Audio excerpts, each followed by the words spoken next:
Salam sejahtera, bersua kembali kita di channel Politik Aceh yang paling update lagi subjektif. Yaitu, Sandawari Channel, karena, channel ini ada untuk melihat politik dengan perspektif warga awam.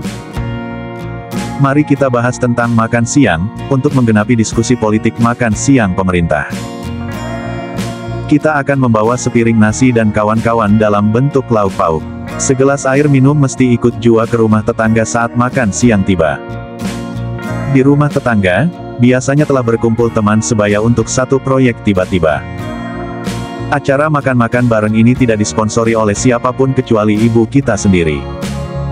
Setelah makan bersama atau meramien selesai, sebuah jamuan makan akan bubar dengan sendirinya tanpa meninggalkan kenangan apapun selain kenyang. Makan siang bersama itu terjadi secara spontan kalau sekelompok anak-anak sedang good mood. Beda hal kalau sedang bad mood, meramien tak pernah terjadi untuk jangka waktu lama. Atau, makan siang bersama itu urung terjadi apabila antar ibu-ibu kita sedang terjadi perang dingin atau perang terbuka. Makan siang bagi masyarakat tempat kita besar seperti di Aceh, adalah momen krusial dan seburuk apapun keadaan ekonomimu, ia mesti ada walau sepotong ikan asin dibagi makan dengan beberapa ekor kucing. Maka, kita pantang makan siang di rumah orang untuk menjaga kedaulatan. Ajari anak-anak kita agar selalu makan hasil keringat sendiri atau nafkah orang tua.